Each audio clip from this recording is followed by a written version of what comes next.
चलिए शुरू करते हैं इंडस्ट्रियल डिस्प्यूट एक्ट का पार्ट 2, जिसमें आज हम पढ़ेंगे प्रोसीजर या मशीनरी जो कि फॉलो होती है किसी भी डिस्प्यूट को सेटल करने में, जो कि एम्प्लॉयर के बीच में भी हो सकता है, एम्प्लॉयर एम्प्लॉय के बीच में भी हो सकता है, ठीक है, और एम्प्लॉय के बीच में भी हो सकता है।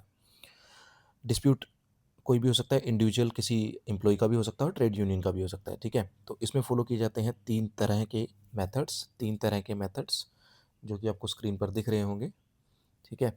एक होता है कंसाइलेशन, आर्बिट्रेशन एंड एडजुडिकेशन, ओके। तो कंसाइलेशन में क्या क्या आता है? कंसाइलेशन में दो तरह की मशीनरीज काम करती हैं, एक होता है कंसाइलेशन ऑफिसर और दूसरा होता है बोर्ड ऑफ कंसाइलेशन, ओके। और आर्बिट्रेशन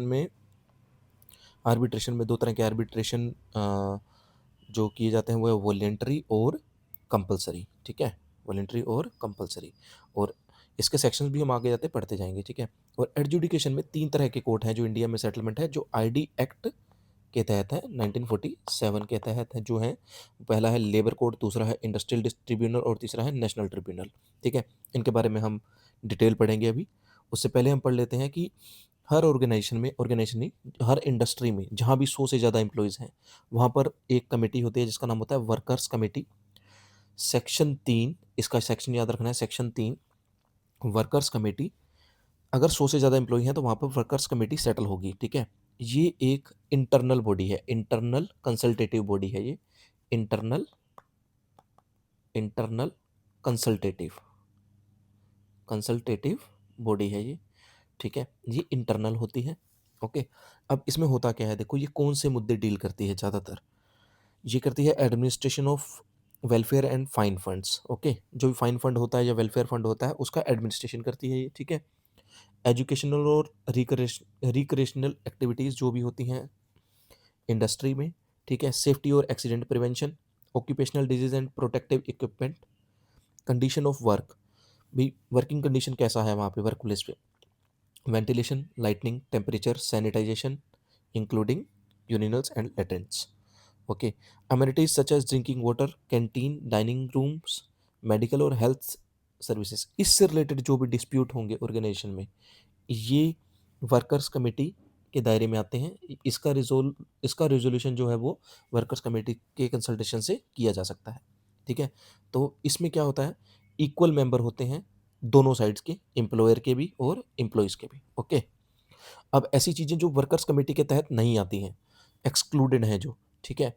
तो जो भी पैसे वाला मैटर हो गया, मनी मैटर जो हो गए, वो वर्कर्स कमेटी के अंतर्गत नहीं आते हैं, जैसे कि wages and loans, profit sharing bonus, program of planning and development, retirement benefits, PF and gratuity, housing and transport scheme, incentive scheme और retirement and lay off. Lay off होता है, अपने पार्ट 1 में पढ़ चुके हैं, ठीक है, कि किसी भी व्यक्ति को अगर थोड़े दिन के लिए के लिए काम करने से मना कर दिया जाता है तो उसे 50% ऑफ वेजेस मिलते हैं, ठीक है। तो ये था lay off, okay. Section 25N था इसका, ठीक है। हाँ, अब बात आती है कंसाइलेशन की, जो अपने अभी ऊपर बढ़ा कि कंसाइलेशन की बात आती है। एक तो वर्कर कमेटी हो गई जो इंटरनल होती है, इसका सेक्शन जो होता है वो 3 होता है, याद रखना है आप लोगों को, सेक्शन 3 होता है, और ये इंटरनल कंसल्टेटिव बॉडी होती है, ठीक है। अब पढ़ेंगे अपने कंसाइलेशन। कंसाइलेशन जैसे इसके नाम से ही पता लग रहा है कि कंसाइलेशन क्या होता है, ठीक है। तो कंसाइलेशन का मतलब होता है कि डिस्प्यूट जो है वो थर्ड पार्टी के सामने लाया जाएगा, डिस्कस किया जाएगा और रिकंसाइल किया जाएगा, ठीक है। उनके डिफरेंसेस को रिकंसाइल किया जाएगा और एक सेटलमेंट पे पहुंचा जाएगा, ठीक है, और एक सेटलमेंट पे पहुंचा जाएगा। अब देखो, सेक्शन 4 होता है जिसमें जिसमें सेंटर या स्टेट गवर्नमेंट, जिस भी गवर्नमेंट के अंडर इंडस्ट्री वो आती है, वो क्या कर देगी, कोई कंसाइलेशन ऑफिसर डिप्यूट कर देगी या फिर बोर्ड ऑफ कंसाइलेशन कंस्टिट्यूट कर देगी, ओके।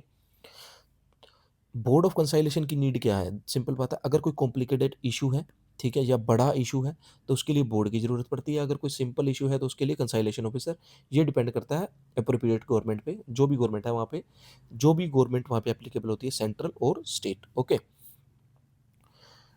अब पहली बात आती है कि कंसाइलेशन ऑफिसर, तो इसका सेक्शन जो है वो है, क्या है, सेक्शन 4। कंसाइलेशन ऑफिसर का सेक्शन क्या है, सेक्शन 4।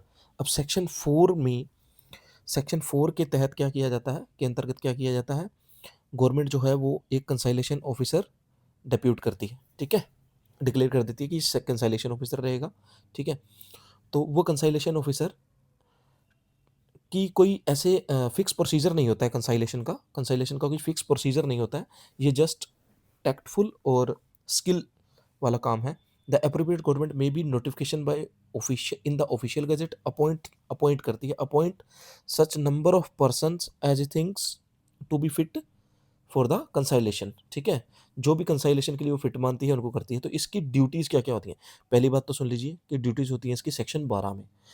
कंसाइलेशन ऑफिसर की ड्यूटीज़ होती हैं सेक्शन 12 में, कंसाइलेशन ऑफिसर अपॉइंट होता है सेक्शन 4 में। ठीक है, ये आप लोगों को याद रखना है, ये इंपॉर्टेंट है। ओके, अब देखो ये क्या करेगा, ये मीटिंग्स होल्ड करवाएगा, होल्ड कंसाइलेशन प्रोसीडिंग्स कराएगा। कहाँ पे पहुँचने के लिए? एमिकेबल सेटलमेंट, ऐसा सेटलमेंट जिसमें दोनों दोनों पक्ष राजी हों। ठीक है, ये इन्वेस्टिगेट द डिस्प्यूट, ये इन्वेस्टिगेशन भी करता है डिस्प्यूट की, कि डिस्प्यूट हुआ क्यों। ठीक है, और अपनी रिपोर्ट सेंड करता है गवर्नमेंट को। ठीक है, चाहे उसका डिसीजन आए या ना आए, सेटलमेंट हो या ना हो। ठीक है, तो इसको बोलते हैं रिपोर्ट एंड मेमोरेंडम, रिपोर्ट या फिर मेमोरेंडम ऑफ सेटलमेंट। तो आप ये वर्ड याद रखिएगा, मेमोरेंडम ऑफ सेटलमेंट होता है ये। ठीक है, जो भी सेटलमेंट होता है इसको बोलते हैं मेमोरेंडम ऑफ सेटलमेंट। अब देखिए, इसका कोई फिक्स प्रिस्क्राइब्ड क्या है, प्रोसीजर नहीं है। ये कंसाइलेशन क्या है? एक स्किल है, टैक्ट है, इमेजिनेशन है, इवन पर्सनल इन्फ्लुएंस है। ठीक है, और कुछ नहीं है ये। ठीक है, conciliation over however no power to enforce से, हाँ ये इंपॉर्टेंट स्टेटमेंट है कि ये फोर्स नहीं कर सकता कि तुम्हें ये ही करना पड़ेगा। ठीक है, ये बस एमिकेबल सेटलमेंट ही करवा सकता है। दो इसका जो डिसीजन होगा वो बाइंडिंग होगा, लेकिन ये कोई भी फोर्स स्टेटमेंट नहीं दे सकता, यानी कि फोर्स नहीं कर सकता कि आप यही सेटलमेंट करो। एमिकेबल सेटलमेंट होगा, लेकिन बाइंडिंग होगा बोथ पार्टीज पे। ओके, इसके पास जो टाइम पीरियड होता है वो होता है 14 डेज। 14 डेज के अंदर इसे रिपोर्ट देनी होती है, चाहे डिस्प्यूट सेटल हो चाहे ना हो। एप्रोप्रिएट गवर्नमेंट को 14 डेज, ये भी याद रख लीजिएगा आप लोग, 14 डेज 14 दिन का टाइम होता है। अगर कोई एग्रीमेंट होता है तो उसे बोलते हैं मेमोरेंडम ऑफ सेटलमेंट, अपने पीछे देख चुके हैं। ठीक है, binding for a period such is agreed upon the by the parties. देखो, बोथ पार्टीज ने माना कि हम 30 दिन के लिए रोकेंगे, 30 दिन के लिए हम इस डिस्प्यूट को रोकना चाहते हैं, तो वो 30 दिन तक वैलिड होगा। अगर कोई पीरियड डिसाइड नहीं किया गया तो वो 6 महीने तक वैलिड होगा। ठीक है, 6 महीने तक वैलिड होगा। अगर पार्टीज ने डिसाइड कर दिया कि ये स्पेसिफाई कर दिया टाइम पीरियड की इतने तक वैलिड होगा तो तब तक होगा। अगर उन्होंने कुछ स्पेसिफाई नहीं किया तो 6 मंथ तक तो एटलीस्ट वैलिड होगा ही होगा। ठीक है,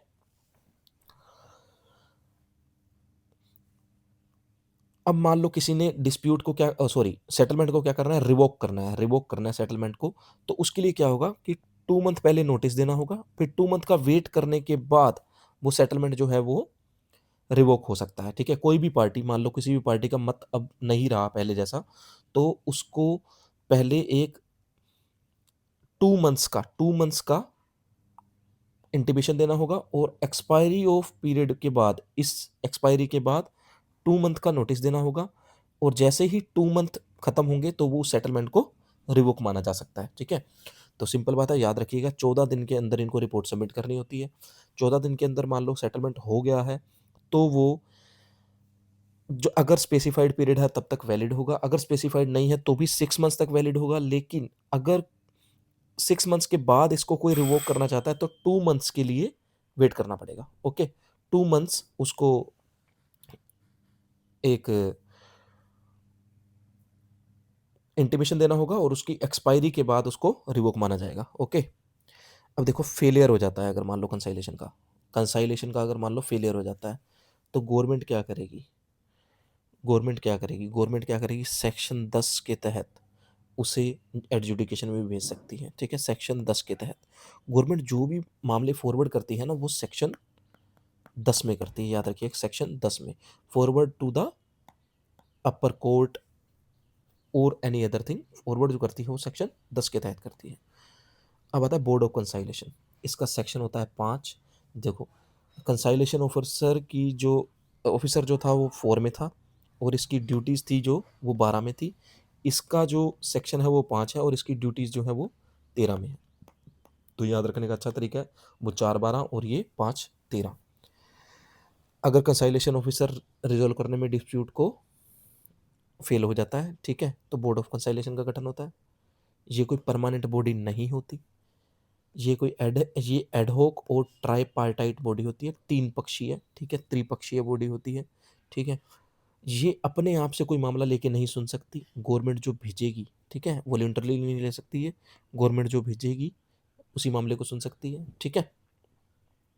इसका प्रोसीजर एकदम सेम रहता है कंसाइलेशन ऑफिसर की तरह ही, ठीक है। और इसको 2 मंथ का टाइम होता है रिपोर्ट का, जैसे उसको था 14 डेज का, ऊपर कितना था, 14 डेज का था किसको, ऑफिसर को, लेकिन बोर्ड के लिए कितना है ये, 2 मंथ्स का। द अप्रोप्रिएट गवर्नमेंट में an occasion arise by notification official gazette, ठीक है, सेम बात है ये। अब देखो इसमें एक चेयरमैन होगा, 2 और 4 मेंबर होंगे, other members appropriate government thinks fit, ठीक है। और ये 2 और 4 मेंबर भी क्या होंगे, इक्वल रेशो में होंगे दोनों पार्टीज के, ठीक है। The chairman shall be an independent, chairman independent होगा, other member shall be persons appointed in equal number to represent the parties to the dispute, any person appointed to represent a shall be appointed on recommendation of that party.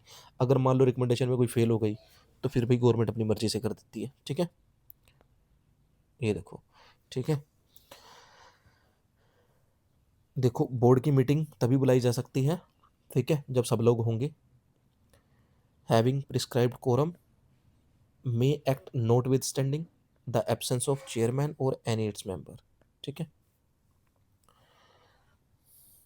कंसाइलेशन officer जैसी ही body है, civil court है ये, ठीक है, that is office, civil court की powers होती हैं इसमें, सिविल कोर्ट जैसी पावर होती है, लेकिन ये कोर्ट नहीं होता, ओके। इसे बोलते हैं क्वासी जुडिशियल कोर्ट, ठीक है, क्वासी जुडिशियल कोर्ट, ये क्वासी जुडिशियल कोर्ट होती है, with a view, quasi judicial powers होती हैं इसमें, ठीक है। With a view to expediting conciliation, time limit have been prescribed 14 days, अपने पढ़ चुके हैं, 14 दिन का टाइम होता है कंसाइलेशन बोर्ड के पास, कंसाइलेशन सॉरी ऑफिसर के पास, और और 2 मंथ का टाइम होता है कंसाइलेशन बोर्ड के पास, ठीक है, बोर्ड के पास। अगर हाँ देखो, ये डिसीजन एनफोर्स नहीं कर सकते कोई भी सेटलमेंट, लेकिन कंसाइलेशन जो अगर हो गया तो वो बाइंडिंग होगा, ठीक है, जितने पीरियड के लिए वो माने, या फिर 6 मंथ्स, ठीक है, वो कंटिन्यू ही रहेगा अंटिल उसे कोई रिवोक नहीं कर देता, और रिवोक करने का मेथड आपको बताया था, एक इंटीमेशन देना होगा और उसके 2 मंथ की एक्सपायरी पे वो रिवोक्ड माना जाएगा, ठीक है।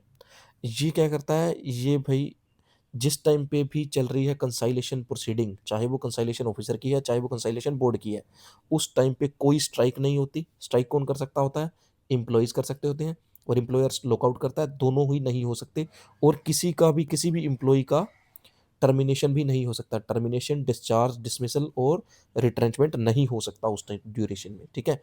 और मान लो कोई सेटलमेंट पहुंची, कुछ सेटलमेंट हुई, ठीक है, तो उसके 7 दिन बाद तक ये तीनों चीज़ें नहीं कर सकते, ठीक है, 7 दिन वेट करना ही पड़ेगा, अगर मान लो किसी को स्ट्राइक करनी है, लॉकआउट करना है, या करना है किसी को रिट्रेंच, तो भी अगर इस सेटलमेंट के बाद, कंसाइलेशन के रिजल्ट के बाद कोई अगर सेटलमेंट हुई है तो 7 दिन तक आप कुछ भी नहीं कर सकते, ठीक है। In India settlement of dispute by board of conciliation is done very rarely, Bharat में यह बहुत ही रेयर होता है, लेकिन कंसाइलेशन ऑफिसर होता है, ठीक है। अब आता है कोर्ट ऑफ इंक्वायरी, ये क्या है, ये कोर्ट ऑफ इंक्वायरी है, ये सिर्फ फैक्ट फाइंडिंग इंक्वायरी है, ये क्वेश्चन आ चुका है कि what is court of inquiry, तो उसमें ऑप्शन थे फैक्ट फाइंडिंग इंक्वायरी है, ठीक है, फैक्ट फाइंडिंग इंक्वायरी है, ये बस रीजन ढूंढने का है कि ये डिस्प्यूट हुआ क्यों, ठीक है। In case of failure of the conciliation proceeding to settle dispute, the government can appoint a court of inquiry into matters connected with the relevant to the industrial disputes. Simple बात है, fact finding inquiry है, mayor fact finding, इसमें कोई भी decision खुद से नहीं लिया जाता। द कोर्ट ऑफ इंक्वायरी में consist of one or more persons, ठीक है, अपॉइंटेड हो सकते हैं, एक कोर्ट में one independent and such independent persons as appropriate government may think fit when a court consists of 2 or more members, okay. One of them shall be appointed as chairman, same है सब कुछ। A court having the prescribe, इस चीज़ को छोड़ दीजिए आप, the court of inquiry is required to submit, हाँ इसके पास टाइम होता है 6 मंथ्स का। अब देखो 14 डेज का था कंसाइलेशन ऑफिसर के पास, बोर्ड के पास था 2 मंथ, कोर्ट ऑफ इंक्वायरी के पास है 6 मंथ्स, ठीक है। देखो अब ये है important line, court of inquiry जो है इस प्रोसीजर में स्ट्राइक्स, लॉकआउट, ठीक है,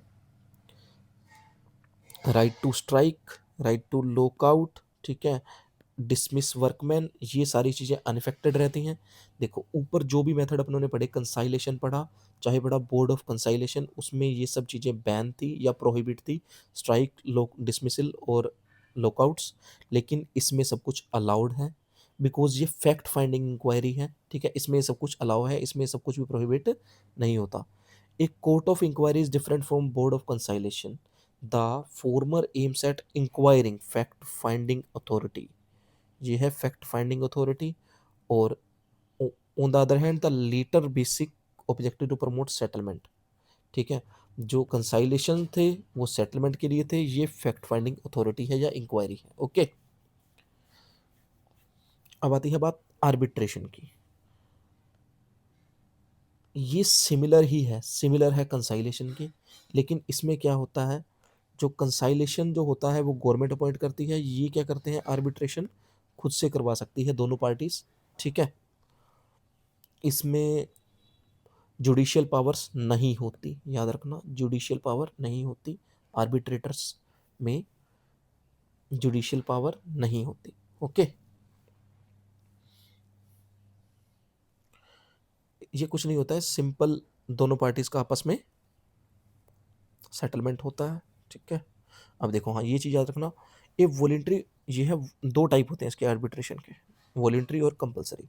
voluntary arbitration, the arbitrator is appointed by both the parties through mutual consent. कहते हैं कि ये बंदा है, इसके समक्ष हम अपना केस रखेंगे, खुद से ढूंढ लेते हैं वो, ठीक है।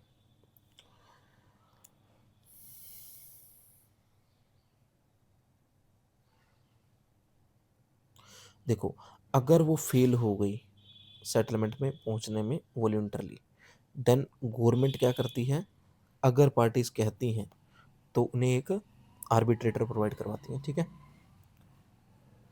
ठीक है, तो वो होता है compulsory arbitration.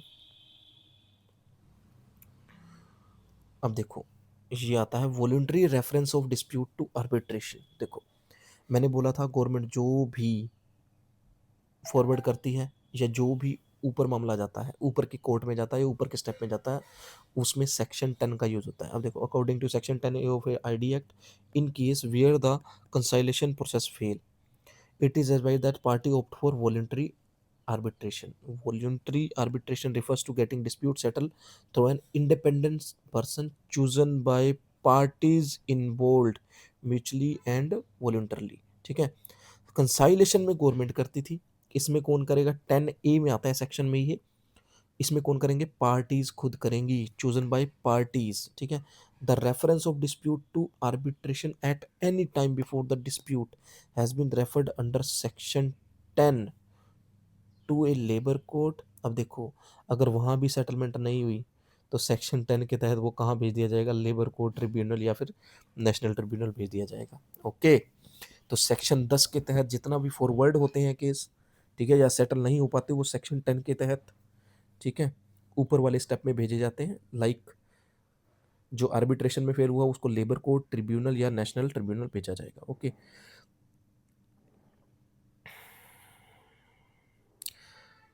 where an industrial dispute has been referred to arbitration and a notification has been issued, the appropriate government may by order prohibit the continuance of any strike and lockout in connection with such dispute which may be in existence on the date of the reference।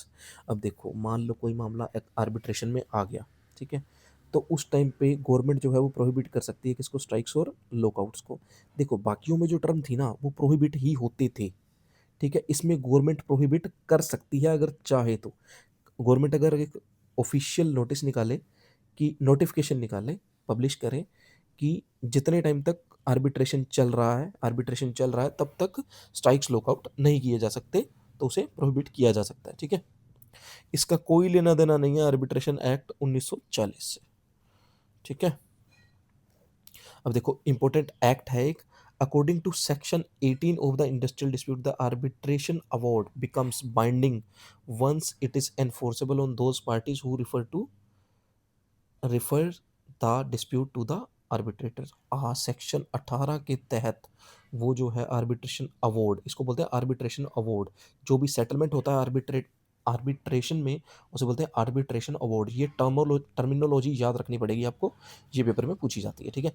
Arbitration award होता है, memorandum of settlement जो होता था वो कंसाइलेशन होता है, memorandum of arbitration कुछ नहीं होता, ठीक है।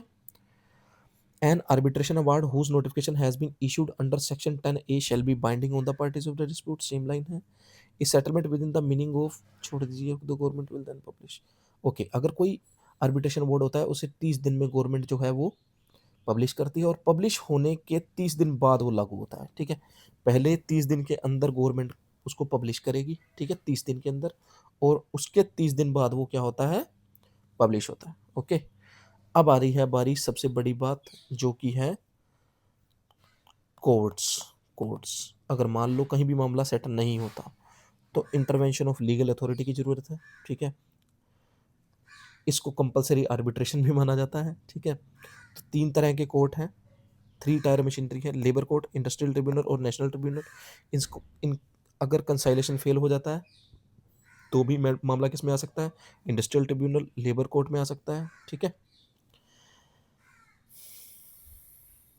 देखो, प्रिसाइडिंग ऑफिसर एक जज होता है, डिस्ट्रिक्ट जज होता है, ठीक है। इसमें किसी भी कोर्ट में एक प्रिसाइडिंग ऑफिसर होता है, ठीक है। अब देखना, the ministry of labour under section 17 of ID act publishes the award of official जज within a period of 30 days, ठीक है। 30 दिन के अंदर उस अवार्ड को पब्लिश करना होता है ऑफिशियल गजट में, ठीक है। अप्रोप्रिएट गवर्नमेंट उसको करती है, मिनिस्ट्री उसको करती है, ठीक है। अवार्ड रिसीव होने के बाद में 30 दिन के अंदर उसे ऑफिशियल गजट में पब्लिश करना होता है। An award becomes enforceable on the expiry of 30 days of, same बात है, पहले पब्लिश होगा उसके लिए 30 दिन का टाइम पीरियड है, और जिस दिन पब्लिश हो गया उसके 30 दिन बाद, 30 दिन एक्सपायर होने के बाद वो लागू होगा, ठीक है। अब आती है बात, सबसे पहली बात आती है लेबर कोर्ट। लेबर कोर्ट किन मामलों को सुनता होगा, सिंपल बात है, लेबर कोर्ट सुनता है इंडिविजुअल और जो राइट्स के इशू होते हैं, राइट्स के इशू होते हैं, इन मामलों को सुनता है। The appropriate government may be by notification in the official gazette constitute one or more labour courts adjudication of industrial relating to any matter specified in second schedule. तो सेकंड शेड्यूल है जो ID act का, वो individual matters के लिए ही है। The matter with in the jurisdiction of labour courts falls under the category of right disputes.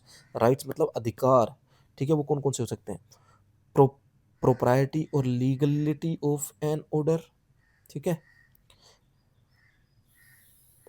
Condition of employment, किसी को डिस्चार्ज कर दिया तो ये बिल्कुल इंडिविजुअल है, डिस्चार्ज या डिसमिसल कर दिया वर्कमैन का तो बिल्कुल इंडिविजुअल है, ठीक है। किसी को दोबारा रख लिया तो भी है, ठीक है। किसी को रिलीफ नहीं मिला, ठीक है। रोंगफुली डिसमिस, किसी को डिसमिस कर दिया है। Withdrawal of any customary concession और प्रिविलेज, कोई किसी की प्रिविलेज थी वो वापस ले ली है। इलेगिलिटी और otherwise of strike and lockout, ठीक है। कोई भी इलीगल काम हुआ, कोई भी स्ट्राइक या लॉकआउट इलीगल हो जाता है, तो ये सारे मामले किस में आते हैं, पहले लेबर कोर्ट में जाते हैं, ठीक है। और ये आते हैं सेकंड शेड्यूल में सब कुछ, ठीक है। सेकंड शेड्यूल के जो भी मामले हैं, मैं 7 शेड्यूल है टोटल, ठीक है, मैं आपको बता दूंगा, ठीक है। 7 शेड्यूल है टोटल, जिसमें से ये सेकंड शेड्यूल का मामला है, इलेगिलिटी और otherwise of strike and lockout, okay. All matters other than those specified in third schedule, where an industrial dispute has referred to a labor court for adjudication, it should hold its proceeding expeditiously and shall, within a specified period, order referring such a dispute, submit its report to the appropriate government. Okay, industrial tribunal। अब देखो, ये था second schedule. अब देखते हैं इसमें क्या आता है। इसमें जो भी पैसों से रिलेटेड मामले हैं सभी आते हैं, ठीक है। और इसमें थर्ड शेड्यूल के सारे मैटर हैं, ठीक है। थर्ड शेड्यूल, इसमें थर्ड शेड्यूल, सिंपल बात है। लेबर कोड में कौन से हैं, सेकंड शेड्यूल के, इसमें थर्ड शेड्यूल के, ठीक है। और पैसों से related, wages including period and mode of payment, compensatory and other allowances, hours of working, मतलब जो आवर्स ऑफ वर्क जो है ये सबके इंडिविजुअल मैटर नहीं हो सकता। ये आवर्स ऑफ वर्क जो है वो सभी के लिए कलेक्टिव इशू है। जो भी कलेक्टिव इश्यूज होंगे या पैसों के मामले होंगे, leave with wages and holidays, ये भी कलेक्टिव इश्यूज हैं, ठीक है। Bonus, profit sharing, provident fund and gratuity, ये भी कलेक्टिव इशू है। जो भी कलेक्टिव इश्यूज हैं, ठीक है, जो कि ट्रेड यूनियन लड़ेगा या नंबर ऑफ पीपल्स लड़ेंगे, ये इसमें जो था रहे थे ये थे इंडिविजुअल मैटर्स, इंडिविजुअल मैटर्स। और इसमें है ग्रुप मैटर्स मतलब यूनियन इश्यूज, ठीक है। Shift working otherwise than in accordance with standing order, ठीक है, ये भी कलेक्टिव मैटर है। Classification by grades, rule of discipline, rationalization, retrenchment of workman, बहुत सारे लोगों का रिट्रेचमेंट हो गया, या कोई इंडस्ट्री ही क्लोज हो गई तो उसको कंपनसेशन मिला या नहीं मिला, ठीक है। Any other matters that may be prescribed. It is the duty of the industrial tribunal to hold its proceeding expeditiously, ये तो सभी की है, ठीक है, सेम है सबकी लाइन। अब आती है नेशनल ट्रिब्यूनल। देखो जहाँ पे इंटरस्टेट इशू होंगे ना, इंटरस्टेट इशू, ठीक है, या नेशनल इंपॉर्टेंस के कोई इशू होंगे, वो सारे नेशनल ट्रिब्यूनल में जाएंगे, ठीक है। ठीक है, तो ये तीनों कोर्ट थे। तो इनके जो सेक्शन होते हैं वो एक बार देख लेते हैं। लेबर कोड का सेक्शन होता है 7, सेक्शन होता है 7। इसका होता है इंडस्ट्रियल ट्रिब्यूनल का होता है 7A, और नेशनल ट्रिब्यूनल का होता है 7B। तो ये आपको याद रखनी है, 7A 7B। ओके, इसके अलावा जो सेक्शन इंपॉर्टेंट है वो एक्सप्लेन कर देता हूँ मैं, ठीक है। अगर देखो शेड्यूल जैसे 2 था, उसके मैटर्स किस में आते थे, लेबर कोर्ट में। शेड्यूल 3 था इंडस्ट्रियल ट्रिब्यूनल में। इसी तरह से जो मैटर्स अनफेयर लेबर प्रैक्टिस के होते हैं ना, वो आते हैं शेड्यूल 5 में। लाइक किसी के साथ किसी की जगह किसी और वर्कर को रख लिया, उसको परमानेंट होने नहीं दिया गया, ठीक है, ऐसा मैटर। या फिर कोई पर्सनल मैटर जिसमें कि किसी को वेजेस कम दिए जा रहे हैं, ऐसे मैटर। या फिर वहाँ पे वर्किंग कंडीशन सही नहीं है, तो अनफेयर लेबर प्रैक्टिसेस ULP, ठीक है, इसको बोलते हैं ULP। ये शेड्यूल 5 में आती हैं, ठीक है। और ये सेक्शन 2RA में डिफाइन की गई हैं, ठीक है, सेक्शन 2RA शेड्यूल 5। ओके, इसको याद रखना है। और देखो, और ULP को प्रोहिबिट कौन सा सेक्शन करता है, 25T, ठीक है। ये आती है 2A में शेड्यूल 5 में, ठीक है। और 25T इसको क्या करता है, प्रोहिबिट की ये नहीं होना चाहिए भाई, ठीक है। Penalty for committing. और 25U में इसके लिए ULP के लिए क्या है, ULP के लिए क्या है, अनफेयर लेबर प्रैक्टिस के लिए क्या है, पनिशमेंट डिसाइड की गई है। इसमें 6 मंथ्स की जेल हो सकती है या फिर फाइन हो सकता है, ठीक है। ओके, 1000 रुपीज़ या उससे ज़्यादा का फाइन हो सकता है, और 6 मंथ्स की जेल हो सकती है इसमें, ठीक है। तो सिंपल बात है, अनफेयर लेबर प्रैक्टिस क्या थे, हम एक बार रिपीट कर लेते हैं। शेड्यूल 5 में दी गई हैं ये, ठीक है, शेड्यूल 5 में दी गई हैं। ये सेक्शन 2RA में डिफाइन है। इसको प्रोहिबिट किया गया है 25T में, और जो सज़ा होती है वो होती है 25U में, ठीक है। तो ये सभी शेड्यूल दिए गए हैं, हम मोटा-मोटा देख लेते हैं। 7 शेड्यूल हैं, 7 शेड्यूल। तो फर्स्ट शेड्यूल में क्या आता है, फर्स्ट शेड्यूल में आता है matters with in jurisdiction of labour courts, ठीक है। लेबर कोर्ट्स में जो जो मैटर्स डील होते हैं उनके नेम है बस। ये इंडिविजुअल या डिसिप्लिनरी इशू है, इसको छोड़ दीजिए, ठीक है। ये आप पढ़ लेना, ठीक है। मोटा-मोटा अपने देख लेते हैं। 1 से 3 शेड्यूल में क्या है, jurisdiction of dispute resolving bodies. जो भी ज्यूरिसडिक्शन है कोर्ट्स के, ठीक है, कंसोलिडेशन बोर्ड्स के 1 से 3 में आते हैं। सर्विस कंडीशन चेंज हुई तो वो 4 में आता है, शेड्यूल 4 में। और शेड्यूल 5 में आता है अनफेयर लेबर प्रैक्टिस। और 6 और 7 में आता है फॉर्म्स आते हैं, कुछ नहीं है, ठीक है। तो ये आपको याद रखने हैं, ठीक है। मैं आपको एक बार फिर से ब्रीफ कर देता हूँ कि आज हमने क्या क्या पढ़ा है।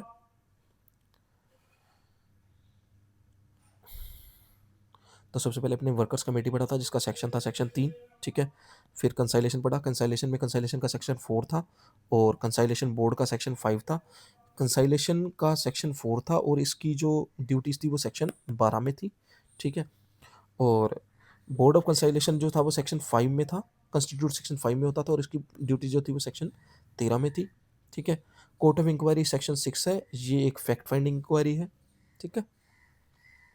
आर्बिट्रेशन, आर्बिट्रेशन कुछ नहीं होता है, कंसाइलेशन का ही दूसरा नाम है, ठीक है। और इसमें एक वॉलेंट्री कंसाइलेशन आता है जो सेक्शन 10A है, ठीक है, जो सेक्शन 10A है, okay.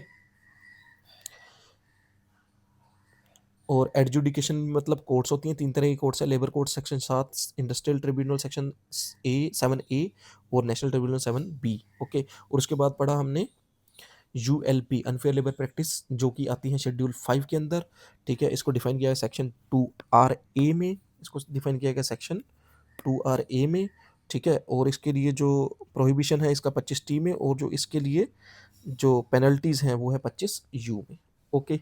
Thank you very much. तो ये पार्ट 2 था, इसकी सप्लीमेंट्री इन्फॉर्मेशन कुछ पेंडिंग रह गई है, वो मैं इसका थर्ड पार्ट या सप्लीमेंट्री इश्यूज़ करके वीडियो डालूँगा, वो आप सुन लेना। Thank you very much.